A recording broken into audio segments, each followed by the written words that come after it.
Assalamualaikum warahmatullahi wabarakatuh. Bertemu kembali dengan saya Muhyiddin Saimin. Kali ini kita bahas tentang salah satu aplikasi Google Workspace, yaitu Gmail atau Google Email. Nah, pertama buka mail.google.com atau gmail.com. Setelah terbuka, kita bahas yang pertama bagaimana mengganti bahasa di Gmail. Gmail saya defaultnya menggunakan bahasa Inggris. Kalau kita mau ganti ke bahasa Indonesia, caranya cukup sederhana. Tinggal kita klik setting, lalu kita pilih see all setting, lalu kita ganti bahasa. Disinilah kita bisa mengganti dengan menjadi bahasa Indonesia atau bahasa yang lain. Maka ketika kita simpan, tunggu beberapa saat, settingan bahasa pun akan berubah seperti ini. Yang kedua, kalau kita mau ganti nama kita pada email, default nama yang tercantum adalah Muhyiddin Saimin. Kalau kita mau ganti, cara menggantinya cukup sederhana. Tinggal kita klik pada bagian gambar foto kita atau inisial nama, lalu kita pilih kelola akun Google Anda, maka akan dimunculkan akun Google di sini. Untuk menggantinya ada pada bagian personal info.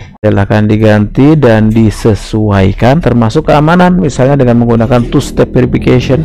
Ketika buka Gmail harus lapor dulu ke nomor HP. Kalau kita lupa, dia lapor ke email mana, ke nomor HP-nya berapa, bisa kita atur di sini. Karena ini begitu sensitif, tidak saya tunjukkan caranya. Tips yang ketiga untuk Gmail, masih seputar Gmail, saya mau bahas tentang ganti, masih di bagian ganti setelan. Ketika kita butuhkan satu halaman itu mau tampil berapa email, bisa kita atur di sini. Defaultnya adalah 50 percakapan atau 50 tampilan. Tinggal kita sesuaikan mau 100 mau berapa, ini bisa di sini kita atur di sini. Yang kalau kita cek, kemudian selain itu kita juga bisa mengatur tanda tangan. Jadi di akhir ketika kita nulis email seperti ini selalu ada tulisan ini namanya signature. Kita bisa ganti signaturenya dengan kebutuhan kita, masuk logo ya. Nah ini dia, dan ini bisa kita gonta-ganti. Ketika kita punya banyak signature seperti ini, untuk memilih mengganti, defaultnya adalah yang dipakai ini. Kita bisa ganti dengan cara pilih yang ini, lalu pilih sesuai kebutuhan kita. Misalnya ini, gantung maunya kita, kalaupun langsung diedit dari sini juga bisa. Kemudian jika kita ingin mengirim pesan kepada orang lain, tapi kita tidak mau saat itu juga orang tersebut menerima, tapi kita mau misalnya esok jam 7, bisa kita atur jadwalnya dengan memilih jadwalkan pengiriman, lalu kita atur namanya, kita atur jamnya. Tentu harus dipilih dulu namanya, misal esok jam 7 misal. Ketika saya pilih jadwalkan, saya akan milih besok pagi. Mau kapan saya kirim? Besok pagi 13 Januari jam 8 misalnya. Oke, dia langsung besok saya cek udah muncul